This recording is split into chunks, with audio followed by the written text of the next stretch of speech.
What if I told you that the biggest factor keeping your credit score low has nothing to do with how responsibly you've been managing your money?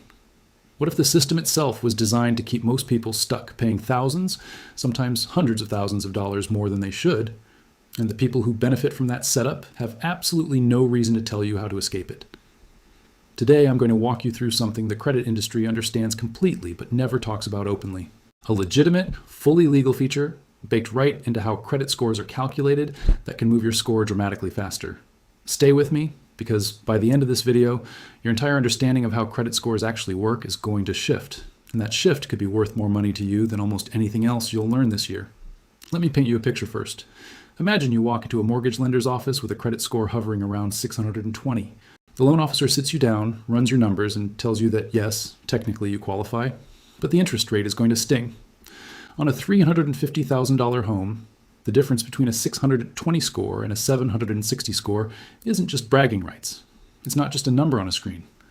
That difference translates into well over $200,000 in additional interest paid over the life of your loan. Same house, same neighborhood, same income.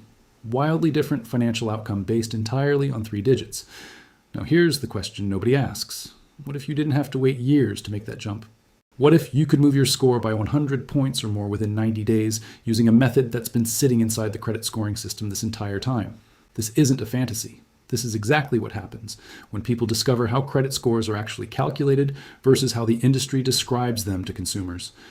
Let me break down why the standard advice keeps people stuck, and then I'll show you the mechanism that changes everything. The conventional wisdom around credit scores goes something like this. Pay your bills on time. Keep your balances low. Don't open too many new accounts. And most importantly, wait. Just be patient. Let your credit history age over years and years, and eventually your score will climb. This advice isn't completely wrong. Those habits genuinely matter. But here's the part nobody tells you. That advice is incomplete in a way that costs the average person a staggering amount of money over their lifetime. Every single month you spend in the fair or good credit range, instead of excellent, you are paying a premium. Higher interest rates on car loans, worse mortgage terms, bigger security deposits on apartments, higher insurance premiums in most states. The credit score tax is real. It compounds over time, and the people collecting it have absolutely no financial incentive to help you stop paying it faster. Banks are more profitable when their customers have mediocre credit. A customer with a 680 score is paying higher rates than a customer with a 780 score. The bank loves that 680 customer. They generate more interest revenue from that person. So when you walk in and ask how you can improve your credit score, do you really think the loan officer is going to hand you the complete playbook? Here's what the credit scoring system actually measures at its core. Your credit score is a statistical model. It's designed to predict the probability that you'll miss a payment or default on a debt within the next 2 years. The algorithm looks at your credit history and compares your patterns against millions of other consumers to identify what correlates with reliability and what correlates with default risk. Understanding the factors this model uses is where everything changes. Payment history is the biggest single factor. Have you paid your obligations on time consistently? This drives roughly 35% of your score. Credit utilization is next, meaning how much of your available credit are you currently using compared to your total limits? This accounts for about 30%. Then comes length of credit history, which covers the age of your oldest account, your newest account, and the average age of all your accounts combined. This factor controls approximately 15% of your score. Most people hear length of credit history and immediately think there's nothing they can do about it. You opened your first card when you were 22. You're 28 now. You have 6 years of history. That's that. Just wait. But this assumption is exactly where the loophole lives, and it's the assumption the financial industry is perfectly happy to let you keep making. Here's the mechanism. When you're added as an authorized user to someone else's credit card account, that account's entire history transfers to your credit report, not just from the date you were added. The full history going back to when the account was originally opened appears on your profile as if you had been associated with it from the very beginning. Read that again, because the implications are enormous. If your parent or close family member has a credit card they opened 20 years ago with a spotless payment record and a low balance, and they add you as an authorized user on that account today, your credit report will now show a 20-year-old account with perfect history. Your average account age could leap from 3 years to over a decade virtually overnight. This is not a trick or a glitch in the matrix.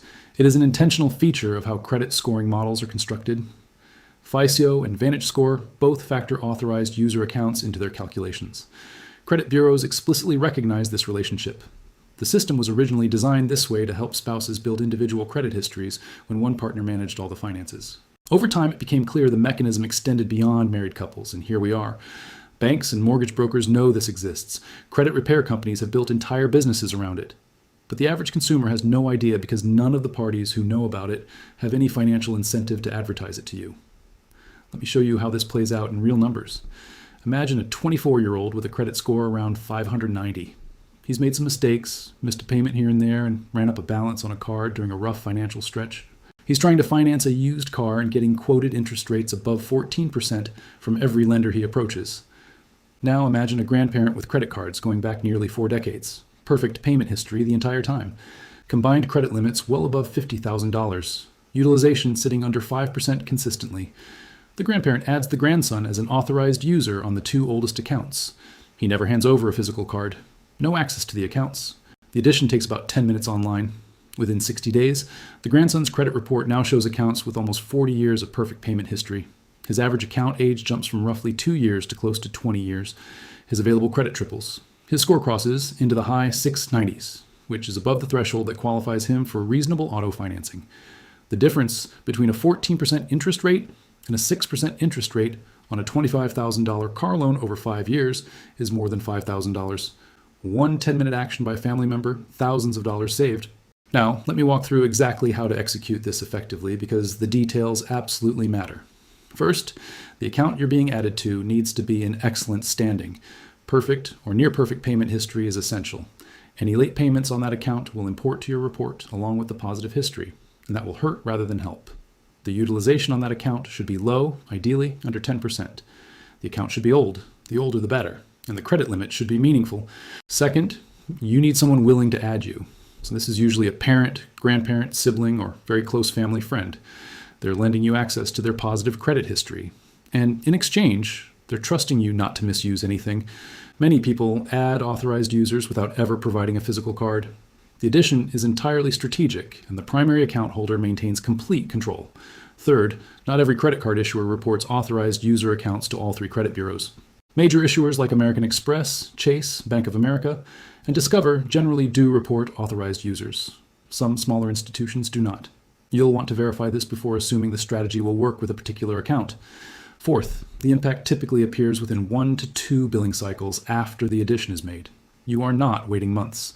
The history imports as soon as the issuer reports the account to the bureaus, which happens on a regular reporting schedule. Fifth, the primary account holder can remove you as an authorized user at any time. This makes the strategy genuinely low risk for them. If anything changes, they simply log in and remove you, and eventually that account falls off your report. No permanent consequences for the primary holder. Now, beyond the authorized user strategy, there are additional mechanisms inside the credit scoring system that most people are leaving completely untapped, and I want to make sure you understand them. Credit utilization is measured at a very specific moment that most people don't realize. The balance reported to the credit bureaus is typically your statement closing balance, not your payment due date balance. These are 2 different dates, and the distinction is significant. You might be paying your card in full every month and never carrying interest, yet still reporting high utilization because of timing. If you're putting $2,000 of regular spending on a card with a $3,000 limit, and that balance shows before you pay it, the bureau sees a 67% utilization. Your score is being penalized for responsible behavior simply because of when the balance is reported, not because you're carrying debt long term. The fix is straightforward. Pay down your balance before your statement closing date, not just before your payment due date each month. If you bring your balance down to nearly 0 before the statement closes, you'll report utilization under 5%, which scoring models strongly favor. This change alone can add 20 to 40 points to your score within a single billing cycle. You don't change your spending habits. You don't change how much you earn. You just change when you make the payment. Another mechanism that gets almost no attention is the credit limit increase request, which directly affects your utilization ratio. Utilization is a ratio, meaning you can improve it either by reducing what you owe or by increasing your available credit limits. Most people only think about paying balances down, but many issuers approve significant limit increases without running a hard inquiry. American Express is well known for allowing limit increase requests through their app without triggering a hard pull in many cases. When your limit doubles and your balance stays the same, your utilization ratio immediately cuts in half. If you were sitting at 40% utilization and your limit increases, you can suddenly be at 20% without changing spending at all. The optimal approach is requesting increases across all your cards every 6 to 12 months in a systematic way. Each successful increase improves your utilization ratio and your total available credit metrics, strengthening your overall profile. Over a few years, someone starting with $10,000 in total credit limits can accumulate $40,000 or $50,000 simply by asking periodically. Banks don't advertise this strategy because higher limits can mean customers qualify for better rates elsewhere or carry balances differently than expected. There is also something called rapid rescoring that most consumers have never heard of, but it matters during a mortgage application. Normally, when you make a positive change, like paying off a balance or being added as an authorized user, it takes 1 to 2 billing cycles to reflect. During a mortgage application, waiting weeks for your score to update can directly affect the rate you're offered. Rapid rescoring allows your mortgage lender to submit documentation of improvements directly to the bureaus for accelerated score updates. Your score can be updated within days rather than weeks, but only through a lender during an active application. Knowing this exists allows you to time credit improvement actions strategically, rather than months before when the peak impact may fade. The combination of authorized user additions and utilization improvements executed alongside rapid rescoring can produce 50 to 80-point increases. That difference can mean securing a great mortgage rate instead of one that costs you significantly over 30 years. Let me be direct about the mistakes that derail people when they try implementing these strategies. The most common mistake is getting added to the wrong authorized user account without evaluating its metrics carefully. An account with high utilization hurts you. An account with late payments imports those negative marks along with positives. An account that's only 3 or 4 years old provides minimal benefit if your existing accounts are similar in age. The second mistake is opening new accounts at the same time as you're trying to optimize your score. Every hard inquiry temporarily drops your score by 5 to 10 points, and new accounts reduce your average age of credit. People layer multiple strategies at once and accidentally undermine progress by adding fresh negatives through new applications. The third mistake is inconsistent timing on utilization management across billing cycles. Paying before your statement close date works beautifully when you do it every single month without fail. 1 month of forgetting and reporting a high balance can wipe out weeks of careful optimization. Build a reminder system and note your statement closing dates on your calendar a few days in advance. The fourth mistake is abandoning the strategy too soon because you don't see immediate changes. These approaches work within 1 to 2 billing cycles, but anxiety causes people to assume nothing is happening. Give it 2 full billing cycles and then pull your reports to verify that balances and limits are reporting correctly. Here's an action plan based on where you're starting from today. If your score is below 650, the authorized user strategy offers your biggest opportunity for rapid improvement. Identify family members with old accounts, excellent payment records, and high limits, and request to be added to 1 to 3. Simultaneously, pay down existing card balances to below 10% before your next statement closes. Dispute any inaccurate items on your credit reports through the proper channels at the same time. If your score is between 650 and 720, you're in prime optimization territory where small tweaks create meaningful gains. Request credit limit increases on all existing accounts and adjust payment timing to reduce reported utilization. Evaluate whether the authorized user strategy could help if you have limited account history. Look at older accounts where you've had a good track record and consider requesting goodwill adjustments for minor late payments. If your score is above 720, optimization still matters because the best mortgage rates often go to borrowers above 760. Even moving from 730 to 760 can shift your interest rate offer meaningfully over the life of a loan.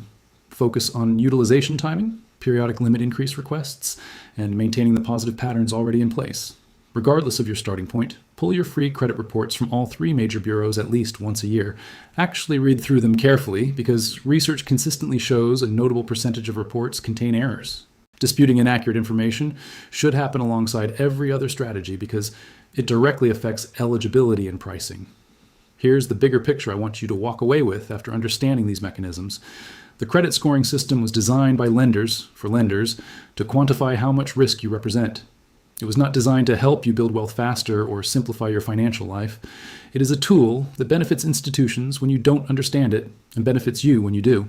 Banks don't explain the authorized user strategy because it helps customers escape high-interest products sooner. Credit bureaus don't advertise utilization timing because complexity keeps consumers dependent on monitoring services. The industry benefits from people believing credit improvement is slow, opaque, and requires paid assistance. The reality is simpler and more empowering than that. Credit scoring follows specific mechanical rules that are knowable and consistent. Once you understand those rules, you can operate within them in ways fully allowed but rarely explained. People who understand these mechanics pay dramatically less interest over their lifetimes. They qualify for better mortgage rates, auto financing, credit card terms, and often even lower insurance premiums. The gap between someone who understands the system and someone who doesn't compounds over decades into staggering wealth differences. The difference between a score of 680 and 780 maintained over 30 years of borrowing could represent $300,000 or more in cumulative interest savings. That is retirement money. That is generational wealth built through mechanical understanding rather than luck. Now you have the framework, the authorized user mechanism, the utilization timing adjustment, the credit limit increase strategy, and rapid rescoring. These aren't underground secrets. They are features of a system that rewards the informed and quietly penalizes the uninformed. The loophole has been there all along, hidden not through encryption, but through lack of explanation. Share this with someone frustrated by a stagnant credit score who deserves to understand how the system really works. And if you want to go deeper on these strategies, subscribe, because we are just getting started on what you can actually do with the system once you understand it.